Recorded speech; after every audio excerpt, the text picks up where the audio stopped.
আপোনালোকক মোৰ এই ভিডিঅ'ত আজি স্বাগতম জনাইছোঁ আৰু এই ভিডিঅ'টিত যিসকলে এইবাৰ BSc বিকমৰ ফাৰ্ষ্ট ছেমিষ্টাৰত আছিল যিসকলে ইতিমধ্যে পৰীক্ষা দিছিল তেওঁলোকৰ যি ৰিজাল্ট সেই ৰিজাল্টটো ইতিমধ্যে আউট হৈছে আৰু সেই ৰিজাল্টটো আপোনালোকে চাবৰ বাবে আপোনালোকৰ যি সমৰ্থ পৰ্টেলটো আছে অৰ্থাৎ ডিব্ৰুগড় ইউনিভাৰ্চিটিৰ সমৰ্থ পৰ্টেলটো যিটো আছে লিংক সেইটো মতে সেইটো যাব আৰু তাত গৈ আপোনালোকে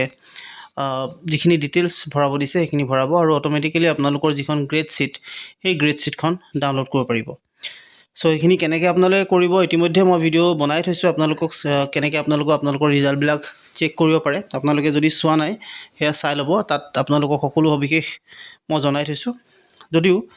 আপোনালোকে আসলতে গোটেই গ্ৰেড शीटখন বা গোটেই ৰিজাল্টটো আসলে যদি ডাউনলোড কৰিব বিচাৰিছে তেনলে আপোনালোকে নিজৰ সংশ্লিষ্ট যি কলেজ আছে সেই কলেজত যাব আৰু কলেজত গলেই নিশ্চয় আপোনালোকে তাতে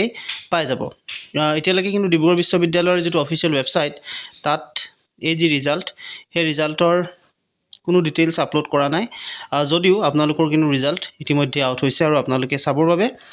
কি কৰিব আপোনালোকৰ যি মোবাইল আছে সেই মোবাইলতে আপোনালোকে লিখি দিব ডিব্ৰুগড় ইউনিভাৰ্চিটি সমৰ্থ বুলি লিখিব বা সমৰ্থ ডিব্ৰুগড় ইউনিভাৰ্চিটি বুলি লিখিলে একেটাই কথা মই সমৰ্থ বুলিয়ে লিখিছোঁ সমৰ্থ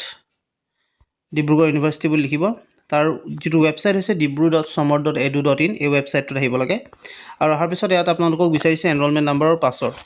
এনৰোলমেণ্ট নাম্বাৰ আপোনালোকৰ ওচৰত হয়তো আছেই আপোনালোকে সেইটো বহাব যদি পাছৱৰ্ড পাহৰি গৈছে তেতিয়াহ'লে ৰিছেট পাছৱৰ্ডত যাব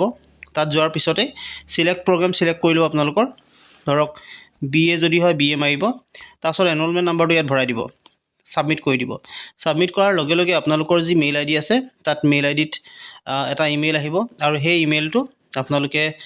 ইমেইলটোতে পাছৱৰ্ডটো দিয়া থাকিব সেই পাছৱৰ্ডটো আপোনালোকে পাই যাব এতিয়া পাছৱৰ্ডটো পোৱাৰ পাছত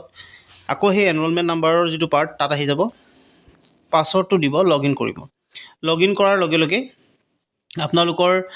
যিটো পেজ বা আপোনালোকৰ যিটো ৱেবছাইট হেতু খুল খাই যাব মই দেখাই দিছো খুলখাটো কেনেকৈ খুল খাব ৱেবছাইটটো খুল খাব এনেকৈ খুল খাব আপোনালোকৰ আৰু ইয়াতে আপোনালোকে যদি চাই তেতিয়াহ'লে ইয়াত ওপৰত 3 ডট দেখিছে 3 ডটত ক্লিক কৰিব আৰু তাতে ক্লিক কৰাৰ লগে লগে আপোনালোকৰ ওচৰত এনেকুৱা এটা ড্যাশবোৰ্ড খুল খাই যাব ইয়াতে যদি চাই আপোনালোকে গ্ৰেড কাৰ্ড বা ৰিজাল্ট সেই গ্ৰেড কাৰ্ড বা ৰিজাল্ট যেটো আপোনালোকে এক্সামিনেশ্যন পাৰ্টটো দেখা পাইছে হয়তো registration additional exam fees hall admit card grade card result এই বস্তুটো পাইছে আপোনালোকে সো ইয়াতে আপোনালোকে ক্লিক কৰি দিব ক্লিক কৰাৰ লগে লগে আপোনালোকৰ যি ৰিজাল্ট সেই ৰিজাল্টখন আহি যাব ওপৰতে আৰু সেই ৰিজাল্টটো আপোনালোকে চাবৰ বাবে জাস্ট ভিউ অপচনটোত ক্লিক কৰিব আৰু ভিউ অপচনটোত ক্লিক কৰাৰ লগে লগে আপোনালোকৰ ৰিজাল্টৰ যিখন গ্ৰেড शीट সেইখন আপোনালোকে চাব পাৰিব আৰু ডাউনলোডো তাতে কৰিব পাৰিব আপোনালোকে ডাউনলোড কৰি থব পাৰে যিখন মাৰ্কশিট বা যিখন গ্ৰেড शीट আপোনালোকে ডাউনলোড কৰি ল'ব আৰু সেইখন কৰি ললে আপোনালোকৰ কি হ'ব আপোনালোকে চাব পাৰিব আসলতে এতিয়ালৈকে যদিও ডিব্ৰুগড় বিশ্ববিদ্যালয়ৰ অফিচিয়েল ৱেবছাইটটোত যদিও ডাটাখিনি পোৱা নাই কিন্তু আপোনালোকৰ ৰিজাল্ট যেহেতু ইতিমধ্যে আউট হৈছে আপোনালোকে চাব পাৰিব আৰু এনেকৈ চাব পাৰিব যেনেকৈ আপোনালোকক মই ইতিমধ্যে বুজাই দিছো বা আপোনালোকক জনাই দিছো সো এইখিনি আছিল আপোনালোকৰ কাৰণে আজি আশা কৰিম ভিডিঅটো আপোনালোকে শেয়াৰ কৰিব যিমান পাৰে সিমান আৰু সকলোৰে বাবে যেহেতু প্ৰয়োজনীয় আপোনালোকে কেনেকৈ চাব পাৰিব আপোনালোকৰ কিমান কি গ্ৰেড পাইছে কিমান কি পাইছে গোটেই ডিটেইলছখিনি ইয়াত আপোনালোকে পাব সো এইখিনি আপোনালোকে এনেকৈ চেক কৰক আজিলৈ ইমানেই ধন্যবাদ